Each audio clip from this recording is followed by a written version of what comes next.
Le 10h midi, Sud Radio Média, Valérie Expert, Gilles Gansman. Bonjour à toutes et à tous, bonjour Vincent Lagaffe. Salut Valérie. Salut, bravo. Merci. Bravo, the winner, le champion des audiences. C'est gentil. La semaine dernière, le Big Deal, le retour du Big Deal, la semaine dernière qui a cartonné presque 2 millions de téléspectateurs. Vous êtes à l'ouest, on dit pas bonjour. On dit quoi? Bip Bip bip. Ah, vous voyez, on est connectés. Bip bip. J'ai failli dire bip bip. Ah bah oui, moi je vous connais bien. Voilà, 1 800 000 téléspectateurs. J'imagine qu'il y a en plus eu sur la plateforme du replay encore plus de téléspectateurs. On a fait 1,8 le jeudi soir, 500 le samedi 19h, et puis là il y a le replay qui... 27 millions de vidéos vues sur les réseaux sociaux pour le retour du Big Deal. Autre chose ? Next. Eh ben ce soir, deuxième épisode inédit du Big Deal après plus de 20 ans d'absence. Et puis je le conseille parce que celui de ce soir, ils ont choisi un super épisode pour mettre en deuxième. Nous on a eu la chance de... Vous l'avez vu, vous ? C'est incroyable. Hyper bien. On a fait d'une candidate une star. À mon avis, moi aussi, samedi matin, elle est star. On va pas spoiler, mais elle est... comment dire, c'est un personnage. Ah ouais, mais elle va passer de lambda à star en une émission. Et pour moi, c'est une copine. C'est devenu une copine, cette candidate. Qu'est-ce qui a fait que vous avez accepté ce retour du Big Deal ?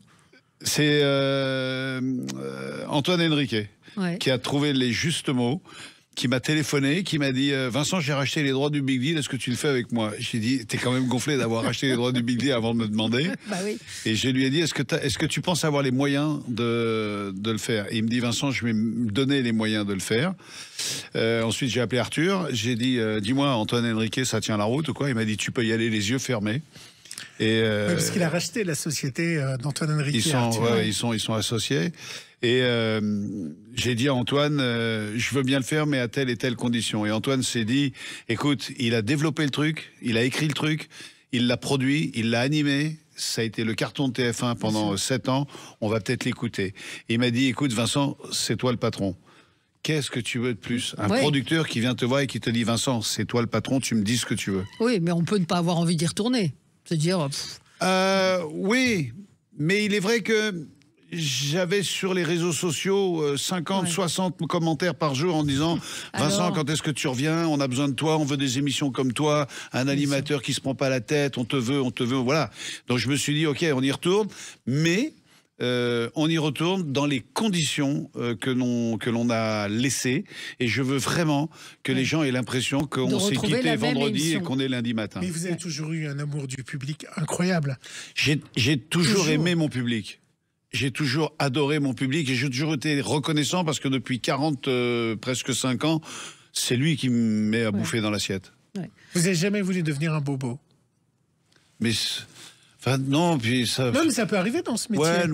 Oui. Que l'argent, le succès monte à la tête et qu'on change de vie. L'argent m'est monté à la tête, l'argent m'a fait changer de vie, l'argent a fait de moi, à une époque, un sale con.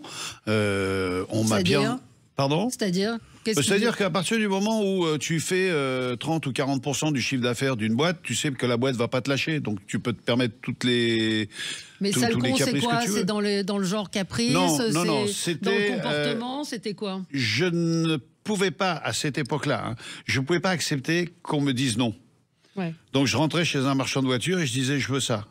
Et on me disait, mais c'est pas possible. Et l'argent faisait que d'un coup, ça devenait possible. Et à partir du moment où tu t'aperçois que tu ne peux faire, que tu fais les choses grâce à l'argent, et très vite tu t'aperçois que c'est l'argent qui te permet de faire des choses, tu te dis non, il y a quelque chose de totalement faussé. Et puis j'ai eu la chance de travailler en famille avec des amis très proches qui m'ont dit Vincent, tu nous emmerdes, on va arrêter. Et ils n'avaient pas besoin de moi pour bosser parce qu'ils bossaient déjà avant moi, et ils m'ont dit Vincent, ou tu changes, ou tu redeviens ce que tu étais, ou tu fais sans nous. Et puis vous étiez venu nous voir pour l'émission sur les bagnoles là, dans les garages. C'était génial. On va en reparler de tout ça, mais c'est le zapping. Sud Radio Média, l'instant zapping. On vient d'en parler, s'il y a une personne libre dans le PAF, c'est vous, Vincent Lagaffe, libre dans sa tête, libre dans ses textes aussi. La liberté d'expression a été au cœur cette semaine du sujet avec la commémoration des attentats contre Charlie Hebdo.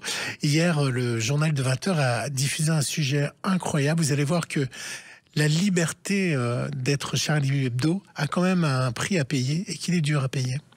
La rédaction de Charlie Hebdo travaille désormais à une adresse tenue secrète à Paris. Une véritable forteresse, avec des codes, des portes blindées, une multitude de sas ultra sécurisés à passer.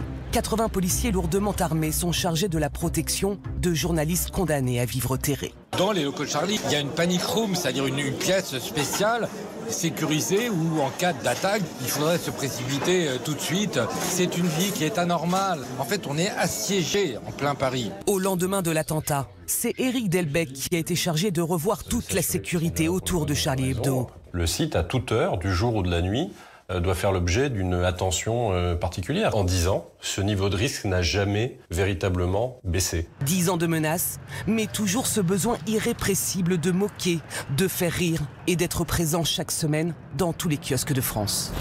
Vous imaginez 80 policiers pour des dessinateurs au quotidien pour les protéger. Et des gens qui sont sous protection depuis 10 ans.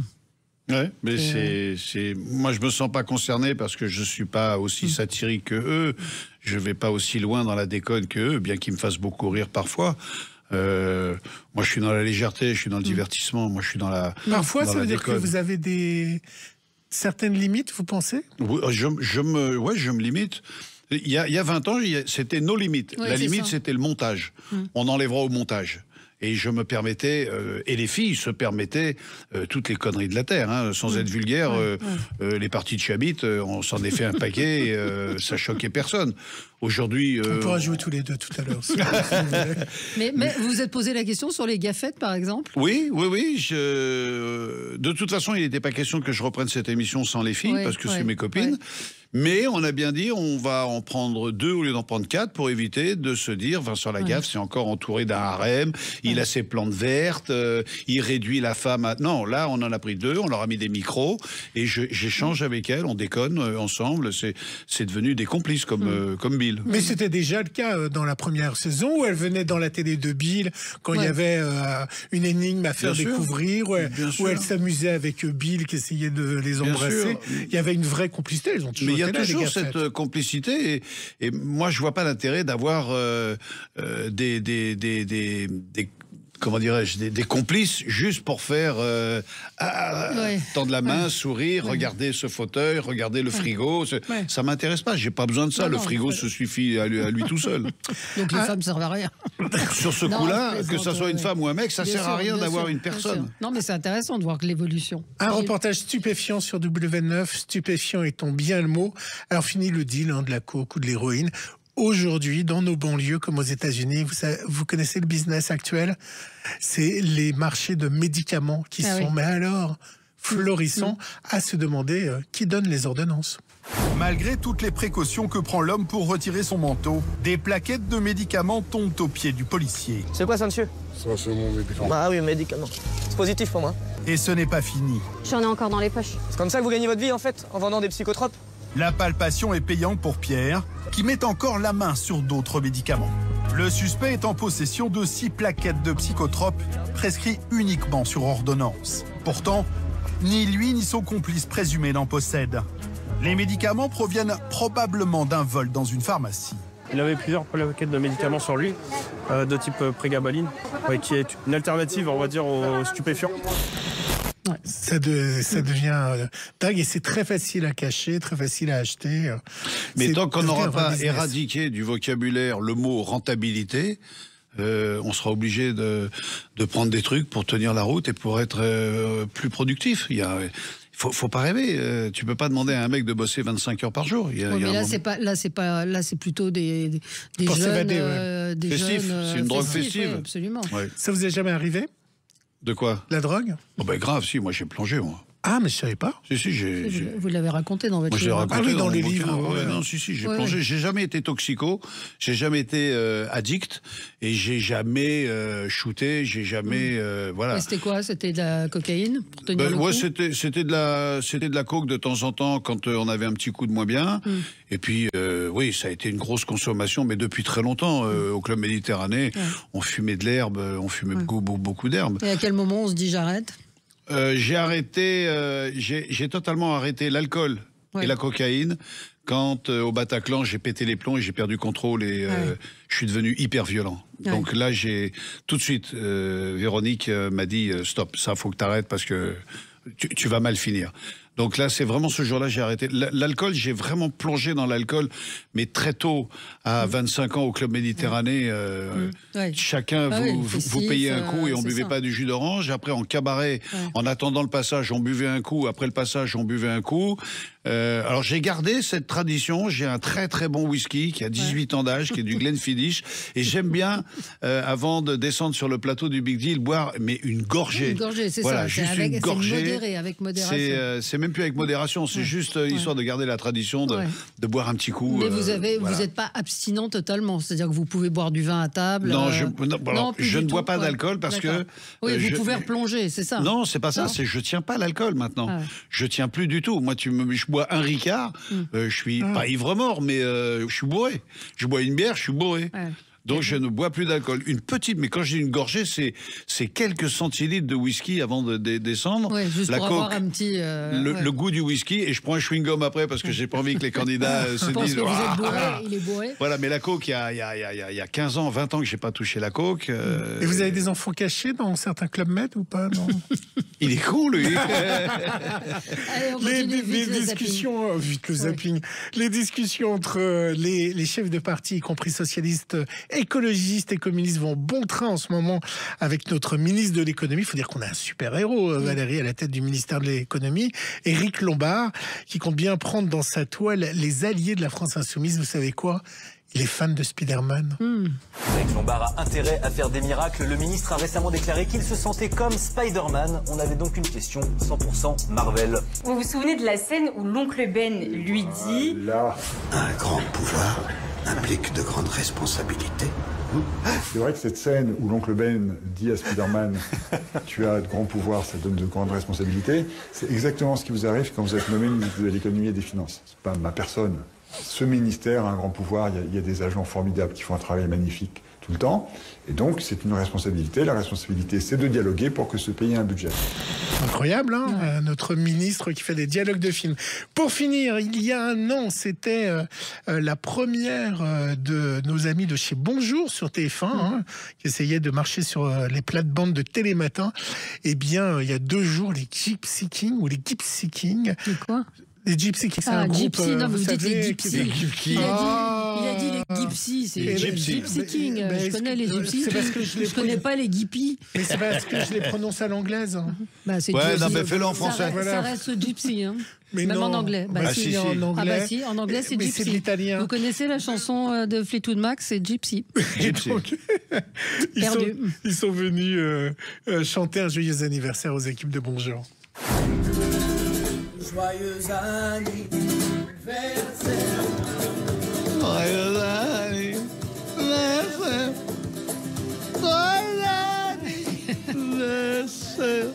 On a Vincent Lagaffe qui chante mieux que les Gypsy Kings. Le lavabo, on vous en parle encore? Oui, on l'a même fait. Mais ça nous arrive encore de le faire sur le plateau. Ça vous rapporte encore de l'argent, comme dirait... Oui, ça doit me rapporter 150 ou 200 balles par an, parce que ça passe plus sur les radios. Mais Allez, on se retrouve dans un instant avec Vincent Lagaffe pour parler du retour du Big Deal. Le carton de la rentrée, c'est ce soir à 21h sur RMC Story. Sud Radio Média, l'invité du jour. L'invité du jour, c'est Vincent Lagaffe pour parler de ce 2e épisode inédit du Big Deal, le retour du Big Deal, ce soir à 21h05 sur RMC Story. Vous étiez dans quel état quand vous attendiez les audiences la semaine dernière? Je dormais. Ah bon? Vous n'étiez pas stressé? On se dit tu, on se dit vous normalement à l'antenne, mais on peut dire tu. Mais j'ai regardé avec ma compagne l'épisode parce que j'avais vu la V1 qui n'était pas mixée, ni étalonnée, ni quoi que ce soit. J'avais pas vu la petite scène du début qui m'a bien ému, et puis j'ai pas vu non plus la fin où je rendais hommage à mes 4 copains qui m'ont quitté. Et j'étais très ému. Vous avez même pleuré, hein. C'est plus qu'ému. C'était très fort. Mais ces 4 personnes-là. Jean-Jacques, c'est mon sonorisateur depuis 38 ans. 38 ans. Il connaît tout de moi. Geneviève, sa femme, elle a travaillé avec... Bref, c'est que des personnes à qui je dois et qui m'ont aidé à développer ce format. J'ai regardé l'émission avec grand plaisir, en me posant quand même beaucoup de questions. Du coup, j'ai très mal dormi en me disant, mais est-ce qu'on a bien fait de le faire? Est-ce qu'on est à la hauteur de ce que le public attendait? Est-ce que... voilà. Et puis, donc comme j'ai mal dormi, je me suis levé très tard. Et vous espériez combien d'audience? Alors j'avais dit à Stéphane Salé-de-Chou la veille, qui est le patron de RMC Story, toutes les chaînes du groupe, toutes les chaînes du groupe. J'ai dit, écoute Stéphane, moi j'aimerais qu'on fasse 1 million. En dessous d'1 million, je prendrais ça comme un échec. Et très gentiment, il dit, Vincent, t'emballe pas. Si on fait entre 650 et 800 000, on sera très content. Alors c'est vrai qu'il m'a envoyé un premier message en disant, t'as vu? Vous dormiez? Et le deuxième message en disant, t'es chiant de dormir un jour de première. Et puis je l'ai appelé et il m'a dit, t'es au courant? J'ai dit, ben non, combien? Il m'a dit 1,8 million. J'ai dit, ah, t'es conneries. Dis-moi, c'est sérieux. Il m'a dit, Vincent, on a fait 1,8 million. Incroyable. Tu as fait 1,8 million. J'ai dit, non, on a fait 1,8 million. Parce que vous parliez de cette petite scénette, faut dire que cette petite scénette, moi je vous ai regardé en direct la semaine dernière, ça nous a fait rentrer dans l'émission et on était avec vous dans l'émotion de ce studio qui s'ouvre. Je voulais partager avec le téléspectateur l'histoire. C'est-à-dire qu'il y a 20 ans, on s'est arrêté. Et les filles qui arrivent, et on a monté ce petit scénario, mais alors on l'a écrit en 3 minutes, hein. Les filles qui disent, Vincent, viens voir, il paraît que... Mais non, ça n'existe pas, c'est pas possible. Regarde le public, il est là. On va l'écouter. Il y a 20 ans qu'ils l'ont démonté, le truc. Non, d'après les rumeurs, ils ont rien détruit. Remarque, là, il y a une porte qui ressemble. Hein. Je le crois pas. Vincent, tout est là. il y a le public. Ça fait 20 ans qu'ils sont là. À mon avis, là, ils sont secs. On peut les plier, on peut les ranger. La soucoupe est encore là. Y a quelqu'un? Bill? Vincent, mon ami Vincent! Mon copain Bill, t'es là! Vincent, mon ami Vincent! Mais attends, ça fait 20 ans que t'es là? T'es pas rentré chez toi? Non, parce que j'ai pas les clés de contact. C'est ce truc que j'ai dans la fouille depuis 20 ans! Oh! Non, je suis vraiment... Eh ben, je vais la garder quand même encore un petit peu parce que j'étais à côté de moi, je vais plus jamais te quitter. Hé! J'ai une idée! On a les lumières, on a la sono, le public est réveillé et Bill est avec nous. Chiche, on en refait une. Bip, bip. Bip, bip. Et vous sont émus. Elles ont encore, toujours hein. ému. Ouais, parce que c'est... Je pense que dans la vie d'un artiste, il y a toujours un truc qui l'aura fait briller, qui l'aura mis en avant. Et moi, c'est vrai que dans ma carrière professionnelle, j'ai plein de trucs qui ont bien marché. Mais le big deal, c'est c'est mon fer de lance. Et le retrouver et voir qu'il a plu et que le public est toujours à l'écoute. C'est extraordinaire. Hein, et ce qui m'émeut le plus pendant les enregistrements, c'est quand les gens de 30-35 ans viennent avec des enfants et qui me disent on est vachement content de pouvoir montrer à nos enfants ce qui nous est marré il y a 20 ans.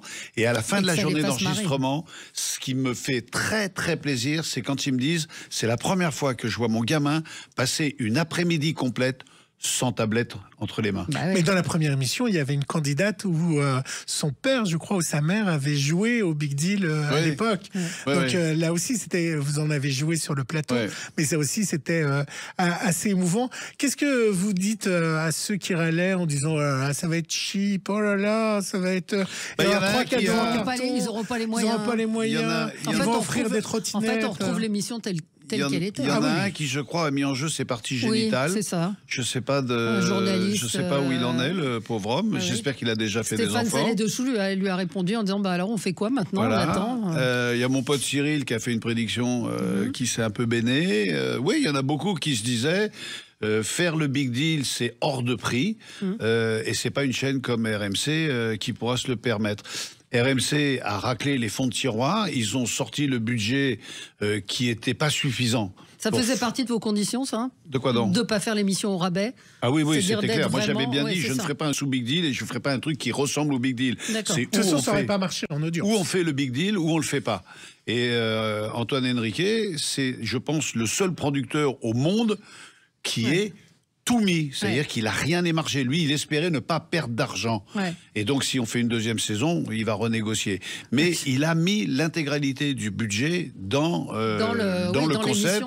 Moi, j'ai divisé mon cachet par 5 parce que sinon, on ne pouvait pas le faire. Et puis, on ne demande pas à RMC le même cachet qu'on demande à TF1. On tire pas dans la même catégorie. Ouais. Voilà, mais... oui, c'était une condition sine qua non. Laissez-moi faire le même big deal ou ne demandez pas. Et je l'ai refusé 3 fois.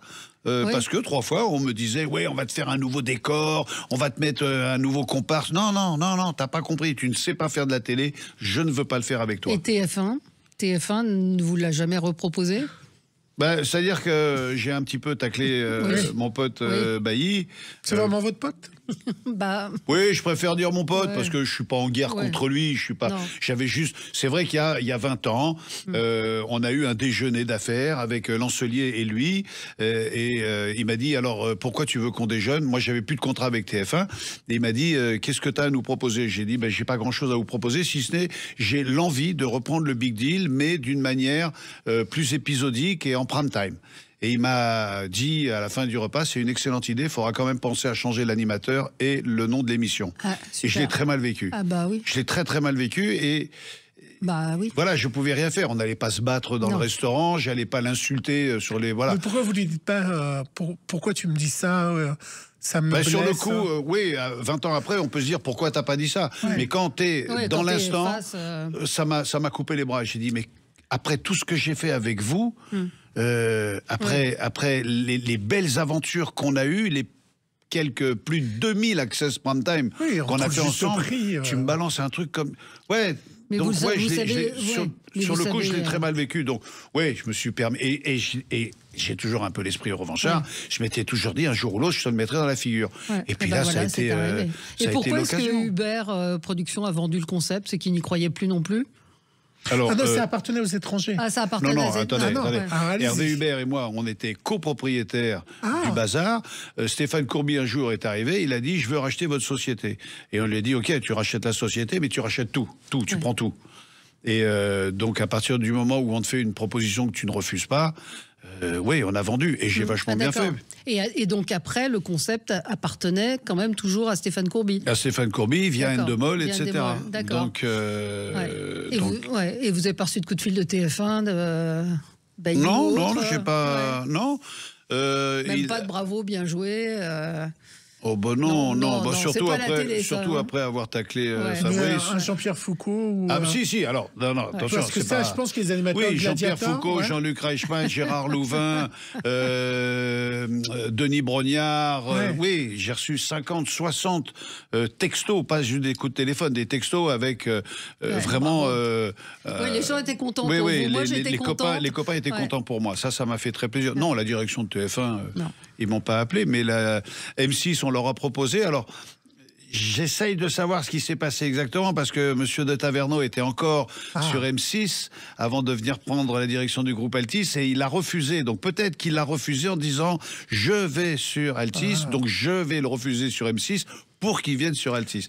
C'est peut-être un coup très très finement joué. Est-ce que vous avez eu un SMS de Nicolas Taverneau ? Oui, bien sûr. Qui vous disait quoi ? Qui me disait... on va le regarder en direct. Je l'ai gardé parce que j'imagine. Il y a quelques messages comme ça qui font plaisir et tu te dis, tiens, je suis content. Alors, qu'est-ce qu'il me dit, monsieur de Taverneau ? Il me dit... Alors, en attendant que vous... en gros, il m'a dit, félicitations, bravo pour ce score. Pour cette audience. De toute façon, moi, je l'ai rencontré une seule fois dans ma vie. Je le connais pas, je l'ai jamais vu. On s'est même jamais parlé au téléphone. J'ai eu un message me félicitant. Voilà, c'est tout. Je n'en pas plus. Avant la publicité, Valérie, je vous propose d'écouter un bip bip, mais cette fois-ci du public. Est-ce que je peux faire quelque chose ? Oui. Bip bip. Ça y est, maintenant tout le monde va faire bip bip. Est-ce que je peux faire quelque chose ? Vas-y. Bip bip. Vous pouvez le faire aussi, peut-être. Non, parce que au début, c'était une signature, c'était quelque chose de très personnel. Mais je vois que c'est tombé dans le domaine public. Non, Vincent, c'est pire que ça. Ça a été galvaudé. Exactement. Alors, Anthony, vous passez par là. C'était cadeau d'une tirelire. C'est venu comment le bip bip? C'est le club, hein. Ouais, C'est le club c'est méditerranéen. ouais. Les bronzés, ils n'ont pas. Oui, ils ont utilisé. C'est pas méchant ce que je dis, mais ils n'ont pas inventé. Ils ont repris les trucs qui marchaient au club méditerranéen. Et quand Michel Croton arrive et fait bip bip, ça existait déjà depuis longtemps au club méditerranéen. Et j'ai toujours fait bip bip au club méditerranéen. Et j'ai sorti ça du club. On se retrouve dans un instant, je m'en étouffe. On se retrouve dans un instant avec Vincent Lagaffe. Sud Radio, le supplément média. Le supplément média. Fatigué. C'est bientôt le week-end. Média, bip bip, ça va revenir. Bip bip, Vincent Lagaffe est avec nous. Voilà, RMC Story, le Big Deal ce soir, la deuxième. De combien il y en a en tout? On en a fait 30 et le numéro qu'ils ont choisi pour passer en deuxième, il est excellent. Il est très bon. Et encore une fois, je répète ce que j'ai dit en début d'émission, on a une candidate qui va passer du stade de candidate à star en une soirée. Vincent Valéry, je vous propose d'écouter la bande-annonce. Ça donne un petit air de ce qu'on va voir ce soir. Un petit air. Ce soir, ils sont bien là. Allez, on y va. Le Big Boss et sa Big Énergie. Est-ce que vous aimez l'adrénaline? Bill et ses blagues. Petite joueuse, ça, il est mignon. Pour mettre la grosse ambiance. Elle est contente, elle est contente, elle est contente. Big Fun. Big Cadeau. On prend le rideau. Et Big Émotion garantie. Je vous ai attendu 20 ans, donc entre nous soit dit, hein, voilà. Inédit, le Big Deal, ce soir à 21h10 sur RMC Story et RMC BFM Play. Qu'est-ce que ça rend les gens heureux? Oui, c'est ce que j'allais dire, mais on vous entend heureux aussi. Ah, mais moi, je pense que ça joue énormément. Hein. C'est énorme, c'est un kiff total d'arriver sur un plateau et de se sentir attendu, aimé. Ouais, ça m'a fait plaisir. Il y a plein de choses qui m'ont fait super plaisir. Le passage de Éric Antoine qui est venu me voir, il travaillait sur le studio d'à côté, il est venu me faire un clin d'œil et tout, alors que je l'avais appelé pour le juste prix. Vrai, ouais, il n'y a pas un truc qui m'a déplu dans cette émission, dans ce programme, et j'espère qu'on va pouvoir le faire perdurer encore un petit peu de temps. Ce soir, vous attendez, les audiences. Oui, après, il serait logique que ça descende un peu. Maintenant, je vois pas cette émission s'effondrer, je la vois pas se casser la gueule. Je pense que quand on fait un score comme celui que vous avez fait la semaine dernière, voilà. Alors les gens ont envie de se marrer. On est tellement dans un marasme compliqué qu'on n'a pas envie de se prendre la tête. Les gens veulent vraiment partager un moment de pure détente et qui plus est de pouvoir le faire en famille, parce que moi je fais en sorte de pouvoir m'adresser à toutes les générations. Et c'est vrai que voir ces gens qui viennent enregistrer avec leur famille, les parents, les grands-parents, les enfants, avoir 3-4 générations sur le plateau où tout le monde se régale, tout le monde rigole. Ça, c'est génial. Et puis, il y a beaucoup de commentaires qui me disent que les enfants de 8-10 ans qui sont venus voir l'enregistrement passent ensuite des heures sur les réseaux sociaux pour aller voir les numéros d'il y a 20 ans. Alors, il y a ça, mais il y a aussi, alors je ne sais pas si vous avez vu, il y a des fan clubs qui s'appellent maintenant Fan Club Big Deal, etc. etc. Moi, j'en suis un. Je suis un des réseaux. Et par exemple, il y avait des fèves de Bill, je ne savais pas. Oui. Donc, comme là, c'était l'épiphanie, ils ont ressorti les fèves de Bill. Il y avait plein de choses. Parce que l'autre vrai personnage, et on n'en a pas parlé, c'est évidemment Bill. Oui, bien sûr. L'émission ne serait pas la même sans Bill. La connexion s'est faite tout de suite. La reconnexion. Ah, complètement, mais on n'a pas eu... on s'est quand même posé un petit peu avec Gilles Vautier, alias Bill, et les filles, et on s'est dit, bon... il faut qu'on arrive à redonner la même complicité, la même énergie.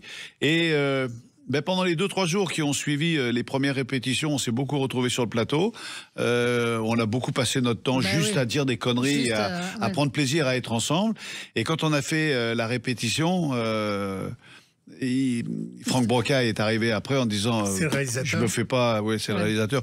Je me fais pas grand souci parce que des répétitions comme ça, j'en ai pas vécu beaucoup. Vous étiez restés en contact les uns avec les autres, du tout. C'est fou ça. On s'appelait avec Gilles une fois par an pour souhaiter bonne année. Fanny, on l'avait complètement perdu de vue parce qu'elle est partie élever ses filles et monter son école de yoga à Ibiza.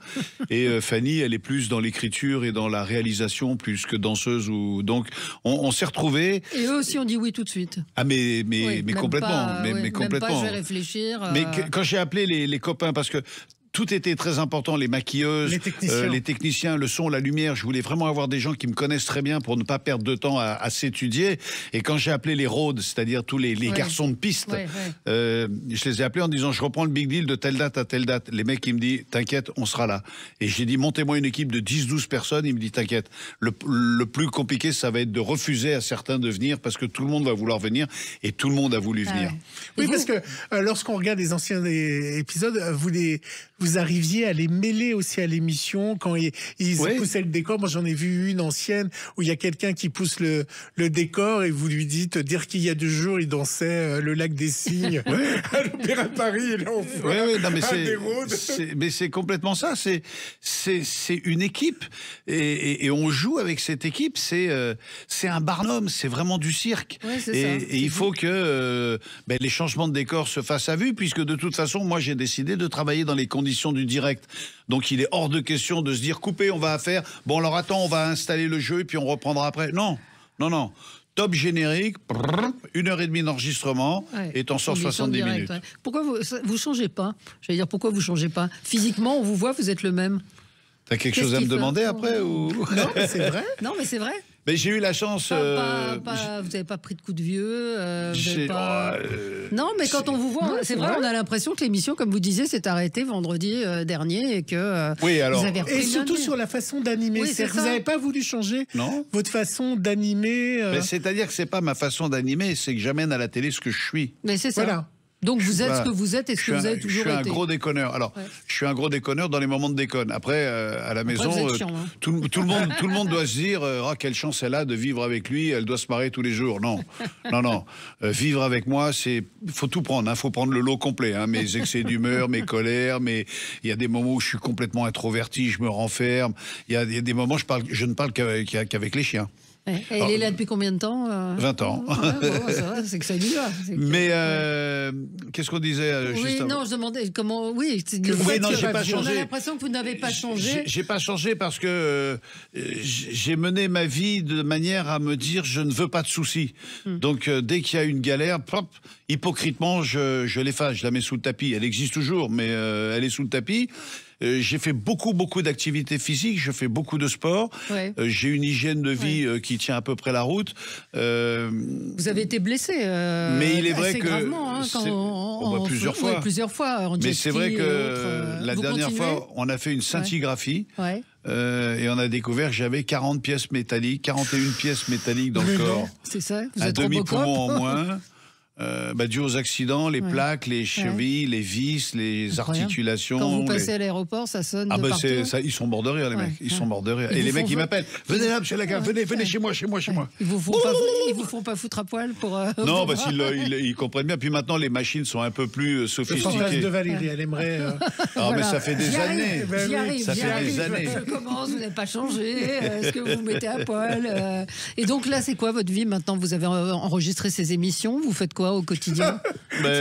J'ai le réalisateur qui me dit même à l'aéroport il fait bip bip. Mais c'est vrai. Mais ma vie elle est très simple. Je suis couché avec les poules, avec le soleil. Je joue beaucoup j'adore les jeux en console de jeu. Ah oui, à la PlayStation 5? Non, moi je suis sur Xbox. Ah d'accord. Mais je passe beaucoup à quoi sur Xbox? En ce moment, je joue à Assassin's Creed Mirage. Non. Mais c'est pas de votre âge. Je t'emmerde. Et vous êtes bon? Je suis une bête. Je pense que vous êtes un winner. C'est que vous jouez pour gagner. Ouais. Mais je passe beaucoup de temps dans mon garage parce que j'ai toujours l'amour de la mécanique et je préfère réparer que faire réparer.